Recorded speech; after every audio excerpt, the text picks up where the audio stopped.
इतनी मेहरबानी मेरे ईश्वर बनाए रखना, जो रास्ता सही हो उसी पर चलाए रखना। ना दुखे दिल किसी का मेरे शब्दों से, इतना रहम मेरे ईश्वर तू मुझ पर बनाए रखना। अगर आप उन बातों, उन परिस्थितियों की वजह से चिंतित हो जाते हैं जो आपके नियंत्रण में नहीं है, तो इसका परिणाम समय की बर्बादी और भविष्य में पछतावा के अलावा और कुछ नहीं हो सकता। मुस्कुराइए, अगर सब कुछ भी खत्म हो गया है तो क्या हुआ, कम से कम अभी जिंदगी तो बाकी है। तनाव में रहकर इंसान अक्सर अपने आप को और भी कमजोर बना लेता है। चिंता करके कुछ हासिल नहीं कर सकते, लेकिन चिंतन करके ऐसा कुछ भी नहीं है जो आप हासिल नहीं कर सकते। भावनाएं दुनिया की सबसे खतरनाक नदी है जिसमें सब बह जाते हैं, इसलिए इंसान को हमेशा अपनी भावनाओं पर नियंत्रण रखना चाहिए। गीता में लिखा है कि निराश ना होना, कमजोर तेरा वक्त है, तू नहीं।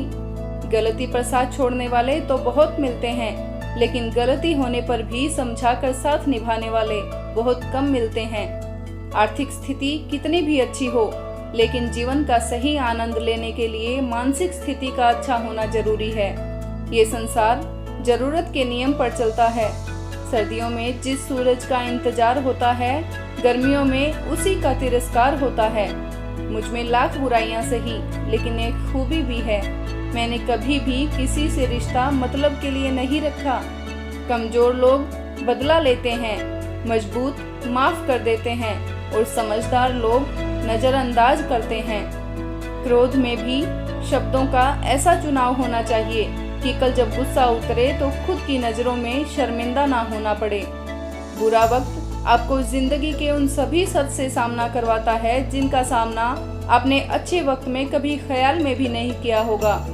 संपत्ति से ज्यादा अगर जीवन में कुछ भी मूल्यवान है तो वह है अंतर मन की शांति।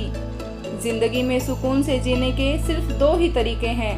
पहला, माफ कर दो उनको जिनको तुम भूल नहीं सकते, और दूसरा, भूल जाओ उनको जिनको तुम माफ नहीं कर सकते। बात संस्कार और आदर की होती है, वरना जो सुन सकता है वह सुना भी सकता है। अगर आप अपने दुख दूसरों से शेयर नहीं करते हैं तो समझ जाएं आपने जीवन में जीना सीख लिया है, क्योंकि समझदार लोग ये जल्दी सीख जाते हैं कि दूसरों को दुख बताने का कोई फायदा नहीं। अपना दुख खुद ही सहन करना पड़ता है, कोई भी आपकी मदद नहीं कर सकता। जिंदगी का एक कड़वा सच ये भी है कि अगर आप किसी के लिए मर भी जाएंगे तो भी वो उसमें कोई ना कोई कमी निकाल ही लेगा।